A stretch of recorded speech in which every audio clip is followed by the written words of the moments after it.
Hello everyone, ICT virtual classes में मैं योगेश केमनी आपका स्वागत करता हूं। तो जैसे कि आप जानते हैं हम पढ़ रहे हैं वर्क एनर्जी पावर यानी कि कार्य, ऊर्जा और शक्ति। तो बेसिकली हम ऊर्जा पर चर्चा कर रहे थे, एनर्जी पर हम बात कर रहे थे और एनर्जी पर भी हमने पोटेंशियल एनर्जी पर बात कर दी थी, काइनेटिक एनर्जी पर बात कर ली थी। तो क्वेश्चन आपके सामने है, एक क्वेश्चन करेंगे। क्वेश्चन है, a body of mass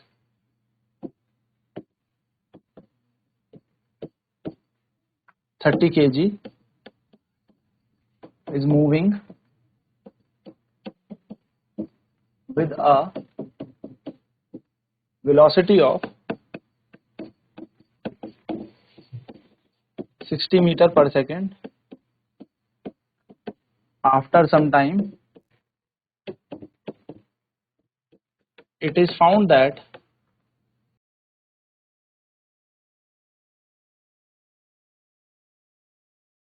its velocity becomes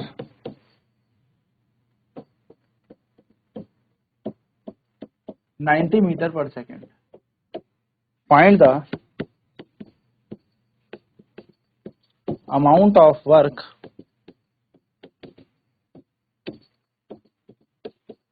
done by the body.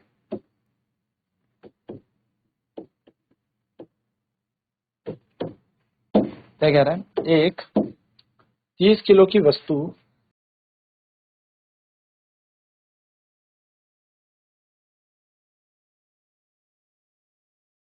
एक 30 किलो की वस्तु 60 मीटर पर सेकंड के वेग से चल रही है।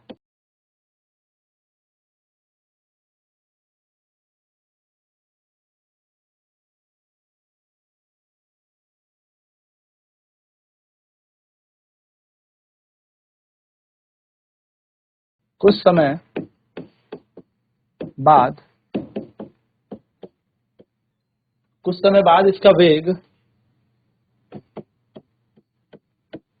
90 मीटर पर सेकंड हो जाता है। तो इस वस्तु द्वारा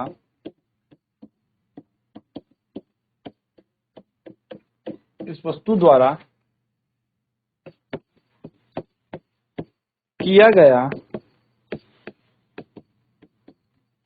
कार्य ज्ञात कीजिए। तो देखो, मैं सिंपल से यहाँ पर वैल्यूज दे रखी है क्वेश्चन में, हमें सीधे इन वैल्यूज से ही आंसर निकाल लेना है। हमें मास ऑफ बॉडी दे रखी है। क्या दे रखी है? मास ऑफ बॉडी, यानी कि हमें वस्तु का द्रव्यमान दे रखा है।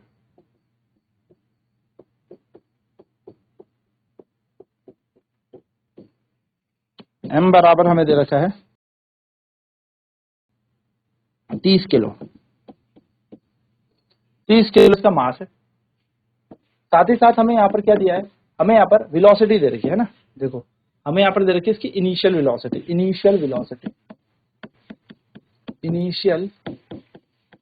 वेलोसिटी हमें यहाँ पर दे रखी है, यानी कि प्रारंभिक वेग हमें यहाँ पर दे रखा।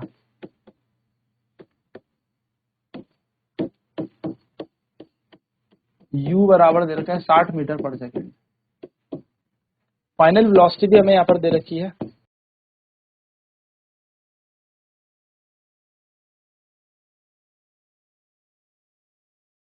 अंतिम वेग भी हमें यहाँ पर दे रखा है। तो अंतिम वेग हमें v बराबर दे रखा है 90 मीटर पर सेकंड। हमसे पूछा इसने कार्य कितना किया होगा। कार्य यानी कि वर्कडन हमें यहाँ पर निकालना है। कार्य हमें यहाँ पर कैलकुलेट करना है, वर्कडन हमें यहाँ पर कैलकुलेट करना है। तो देखो, वर्क कैसे निकाला जाता है। वर्क जो होता है वो होता है चेंज इन काइनेटिक एनर्जी के इक्वल। अगर मैं इसकी बात करूं तो हम बात करें according to work energy theorem, according to work energy theorem, कार्य ऊर्जा प्रमेय के अनुसार, कार्य ऊर्जा प्रमेय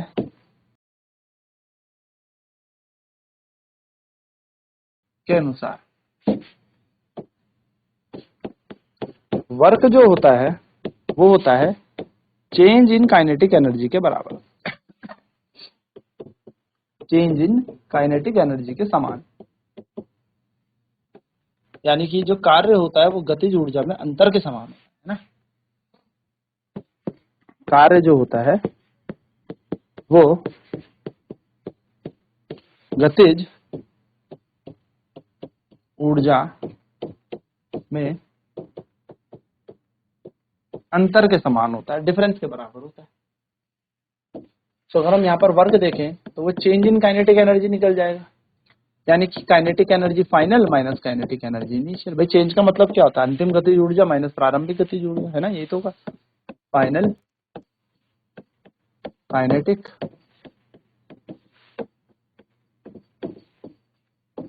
एनर्जी माइनस इनिशियल काइनेटिक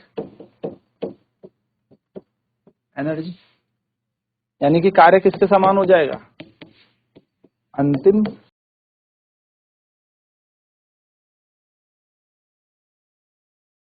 गतिज ऊर्जा, जिसमें से क्या घटा दोगे? प्रारंभिक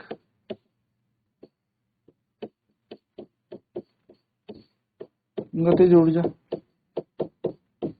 क्या बन जाएगा? W equal to final kinetic energy minus initial kinetic energy. तो W is equals to, final का फॉर्मूला क्या होगा? Half m v square minus half m u का स्क्वायर। ये हमारे पास क्या बन जाएगी? W का फॉर्मूला बन जाएगा। अब W is equals to half m common ले लो तो बन जाएगा v square minus u square. अब जो जो वैल्यूज हमें यहाँ पर दे रखी वो पुट ऑन कर दो। तो W is equals to half, ऐसे ही मास हमको कितना दिया है? 30 kg दिया है ना, 30 kg दिया मास हमें यहाँ पे, 30 kg मास दिया है हमें। 90 स्पीड हो गई थी, 60 पे ये चल रही थी। 90 के स्क्वायर माइनस 60 का स्क्वायर, यही बन जाएगी वैल्यूज। बिल्कुल 90 का स्क्वायर माइनस 60 का स्क्वायर। तो W ऐसे ही रहेगा 1/2 30 as it is 90 a plus b a minus b, तो 90 प्लस 60 और 90 माइनस 60। तो W इज इक्वल्स टू 1/2 ऐसे ही, 30 ऐसे ही, 90 प्लस 60 होता है 150 और 90 माइनस 60 कितना होता है? 30। सॉल्व कर लेते हैं, जैसे बाद में काट लेंगे। तो W इज इक्वल टू आ जाएगा 30 इंटू 30 900 इंटू 150 बटा 2। तो 900 गुणा 150 बटा 2 आप कैंसिल करना कर लो, तो 900 को काटेगा 450, तो वर्कडन आ रहा है आपको 450 गुणा 150, 450 इंटू 150। W इक्वल टू, इसका मतलब हो जाएगा 45 गुणा 15 गुणा 100, 0 0 हमने साथ ले लिए। 45 को 15 से गुणा कर लेते हैं, 25 का 5 कैरी 2, 5 को 20 और 2 22, 5 और 4, 5 7 6, तो 675, यानी कि कार्य लमसम आ जाएगा, वर्कडन आ जाएगा 67500 जूल। ये हमारा वर्कडन बन जाएगा, ये हमारा कार्य बन जाएगा। तो कार्य आ जाएगा हमारा 67500 जूल, ये लमसम हमारा काम बन जाएगा। चलिए तो सॉल्व करेंगे फटाफट, न्यूमेरिकल लिखेंगे क्वेश्चन। तो इनिशियल वेलोसिटी प्रारंभिक वेग u is equal to 60 metre per second, final velocity अंतिम वेग v बराबर 90 मीटर पर सेकंड। वर्क कार्य हमें निकालना था। द्रव्यमान यहाँ पर हमें वस्तु को दिया हुआ था, मास हमें यहाँ पर बॉडी का दिया हुआ था। तो हमने क्या, according to work energy theorem, यानी कि कार्य ऊर्जा प्रमेय के अनुसार हमने यहाँ पर क्या किया? वैल्यूज को पुट किया। तो कार्य ऊर्जा प्रमेय कहता है work equal to change in kinetic energy, यानी कि जो कार्य होता है वो गतिज ऊर्जा में अंतर के समान होता है ना। ये हमें क्या कह दिया? कार्य ऊर्जा प्रमेय में दे दिया। कार्य जो होता है वो क्या होता है? अंतिम काइनेटिक यानी कि अंतिम गतिज ऊर्जा माइनस प्रारंभिक गतिज ऊर्जा, अंतर यही होता है। Final kinetic energy minus initial kinetic energy, यही हमारे पास डिफरेंस हो जाएगा, है ना। तो डिफरेंस हमारे पास है, बस हमें क्या करना है? इस डिफरेंस के हिसाब से के एफ माइनस के आई कर देंगे। So work equals to K F minus K I. Final kinetic energy कैसे निकलेगी? Half m v square, minus की जगह माइनस, इनिशियल निकलेगी half m u square. Half m common, v square minus u square bracket में आ जाएगा। Values put कर देंगे, W इक्वल्स टू 1/2, एम का मान है 30, यू की जगह आ जाएगा, वी की जगह आएगा 90 का स्क्वायर माइनस 60 का स्क्वायर, जो कि सॉल्व करके बन जाएगा हमारे पास 450 इंटू 150, जिसको हम सॉल्व करेंगे तो बन जाएगा 6000 सॉरी ये बन जाएगा 67,500 यानी कि 67,500 जूल हमारे पास यहाँ पर ऊर्जा आ जाएगी। ये हमारे पास यहाँ पर क्या बन गई, इसकी वैल्यू बन गई। ये बात आपको ध्यान में भी रखनी है। चलिए नोट करेंगे फटाफट। चलिए अगला क्वेश्चन करते हैं। क्वेश्चन कह रहा है a body of mass 100 kg is at a height of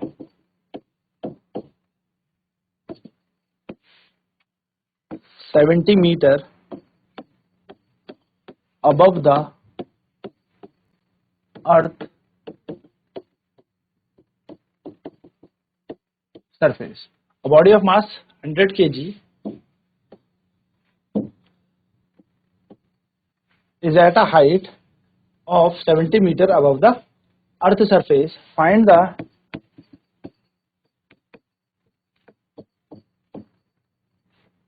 potential energy. Find the potential energy of the body.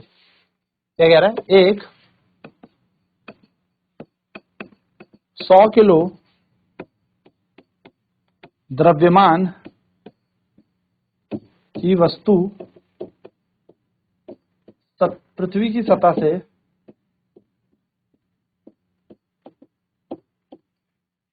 सतह से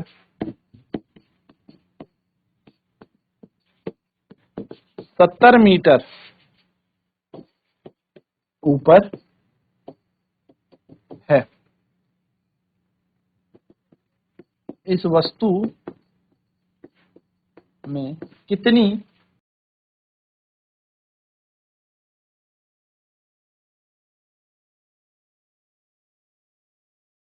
स्थैतिक ऊर्जा होगी, कितनी स्थैतिक ऊर्जा होगी इस वस्तु, ये पूछ रहा है। क्वेश्चन बहुत ही सरल है, बहुत ही आसान कॉन्सेप्ट है। हमें यहाँ पर बॉडी का मास दिया हुआ है। क्या दिया हुआ है, मास ऑफ बॉडी दिया हुआ है। मास ऑफ बॉडी यानी कि वस्तु का द्रव्यमान हमें यहाँ पर दे रखा है।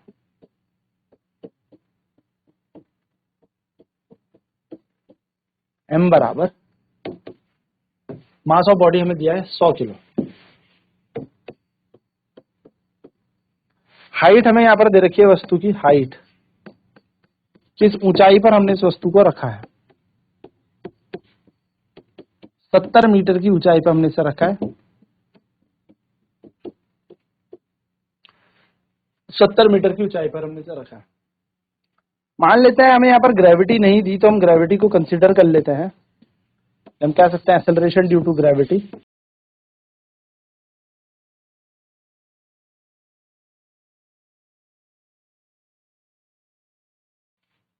एक्सेलरेशन ड्यू टू ग्रेविटी यानी कि गुरुत्वाकर्षण त्वरण।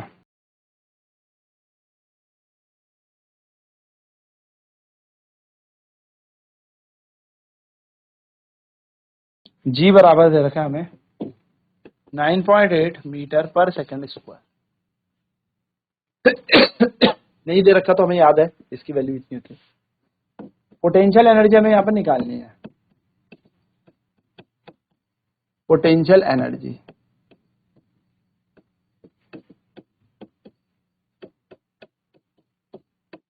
स्थैतिक ऊर्जा हमें यहाँ पर ज्ञात करनी है।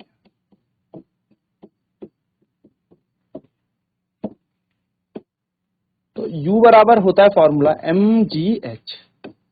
ये हमारे पास पोटेंशियल एनर्जी का फॉर्मूला होता है mgh। ठीक है, तो U को U रख लो। m की वैल्यू दे रखी है 100, G की वैल्यू दे रखी है 9.8 और H की वैल्यू दे रखी है हमें 70। पॉइंट हटाएंगे 10 लगेगा, 0 से 0 कैंसिल, तो U बराबर आ जाएगा 100 इंटू 98 इंटू 7। 98 गुणा 7 कर लेते हैं। 8 7 से 56, 5 63 प्लस 5 हो जाता है 68। तो ये हमारा आ जाएगा 68600 जूल। तो ये हमारी कुल ऊर्जा बन गई 68600 जूल। यानी कि हम बोलेंगे पोटेंशियल एनर्जी कितनी बन जाएगी, पोटेंशियल एनर्जी हमारे पास आ जाएगी, यानी कि स्थैतिक ऊर्जा हमारे पास आ जाएगी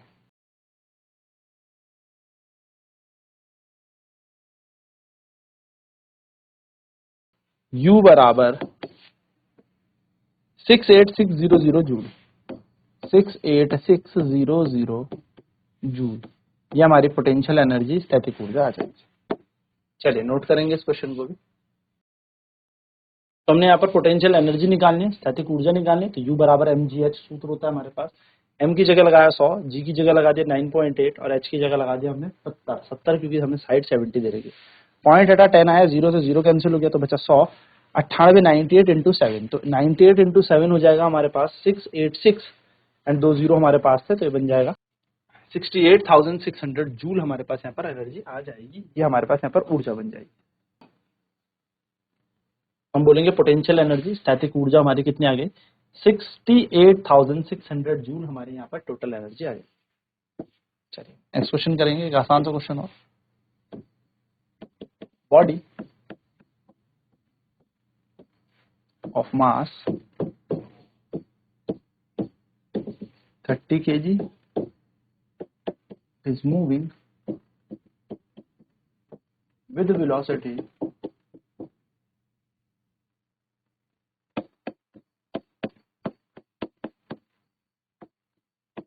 90 kilometer per hour. Find the kinetic energy of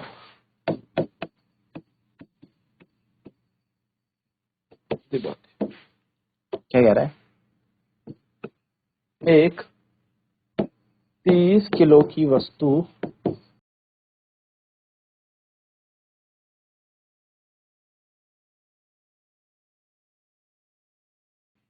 90 kilometre पर घंटे की चाल से चलती है।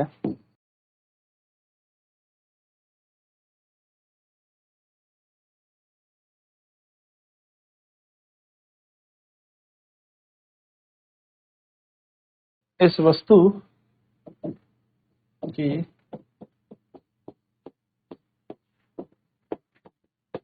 गतिज ऊर्जा ज्ञात करें। ठीक है, चलिए हमें यहाँ पे बॉडी का मास दे रखा है, मास ऑफ बॉडी हमें यहाँ पे गिवन है, स्मॉल m हम इसको कंसीडर कर लेते हैं। तो कितना हमें यहाँ पे मास ऑफ बॉडी दे रखा है, 30 kg हमें यहाँ पे मास ऑफ बॉडी दे रखा है, यानी कि वस्तु का द्रव्यमान हमें कितना दिया है, 30 किलो। 30 किलो यहाँ पर वस्तु का द्रव्यमान है। ठीक है, तो यहाँ पर हमें वस्तु का द्रव्यमान यहाँ पर दिया हुआ था और वस्तु का द्रव्यमान था 30 किलो। 30 किलो हम इसको यहाँ पे गिवन डेटा के अनुसार लिख देते हैं, राइट। नेक्स्ट हमें यहाँ पर वेलोसिटी दे रखी है बॉडी की, वेलोसिटी ऑफ बॉडी, यानी कि हमें वस्तु का यहाँ पर वेग दे रखा है v। कितने से चल रही है, 90 किलोमीटर प्रति घंटे की चाल से ही चल रही है, यानी कितने वेग से ये चल रही है, यानी कि हमें वस्तु का वेग भी दे रखा है।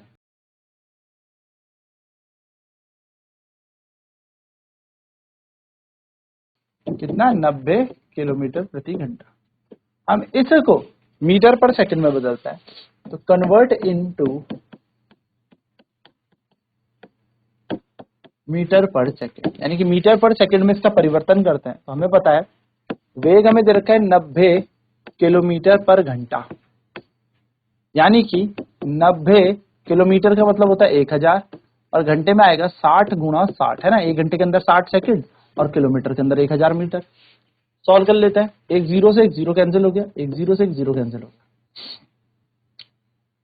3 दूनी 6, 3 तिया 9, जीरो का जीरो, 6 पंजे 30, 5 यहाँ पर आ जाएगा, है ना।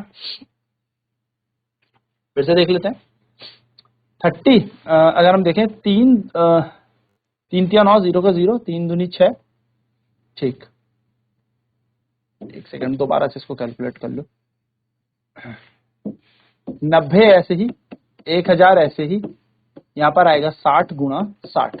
अब ठीक है ना, 10 10 10 10 कैंसिल, तो बन गया हमारे पास 90 गुणा 10 बटा 6 गुणा 6। तो 3 दूनी 6, 3 तिया 9, 0 का 0, 3 या 6 कम 6, 6 पंजे 30 और 5 ये कट जाएगा 5। तो ये आंसर आ जाएगा हमारे पास 25 मीटर पर सेकेंड।